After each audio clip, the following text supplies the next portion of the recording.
मेरे प्यारे दोस्तों, उम्मीद है कि आप सब खैरियत से होंगे। तो आज हम बात करेंगे टीपू सुल्तान के बारे में। टीपू सुल्तान वो एक बहादुर मुसलमान हुक्मरान थे जिन्होंने बरतानवी ईस्ट इंडिया कंपनी के खिलाफ आज़ादी के लिए जदोजहद की। वो अपने वालिद हैदर अली के बाद मुसव्वर मौजूदा कर्नाटक भारत के हुक्मरान बने। को जदीद हथियारों से लैस किया और रॉकेट टेक्नोलॉजी मुतारिफ कराई।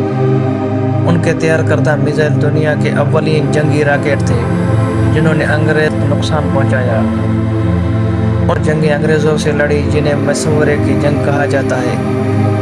इब्तदाई उन्होंने अंग्रेज़ों को इबरतनाक शिकस्त दी। वो अपने अदल व इंसाफ के लिए भी मशहूर थे और अपनी राया के तमाम मज़ाहिब के लोगों के साथ इंसाफ से पेश आते थे।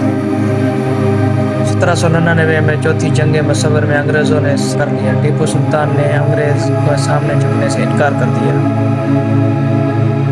और अपनी फ़ौज के साथ मैदान में डट गए। आखिरकार वो दुश्मनों से लड़ते हुए शहीद हो गए। उनके मशहूर अल्फाज थे, शेर की एक दिन ज़िंदगी गीदड़ की 100 साल ज़िंदगी से बेहतर है। टीपू सुल्तान की शहादत ने बड़े सगीर में आज़ादी की तहरीक को मज़ीद मजबूत किया। आज भी उन्हें बहादुरी, गैरत और आज़ादी के हीरो के तौर पर याद किया जाता है। दोस्तों, उम्मीद है कि आपको हमारी ये वीडियो पसंद आई होगी। अगर आपको ये वीडियो पसंद आई है तो प्लीज़ हमारे चैनल को सब्सक्राइब करें, लाइक करें और बेल आइकन को दबाएं, शेयर करें। शुक्रिया।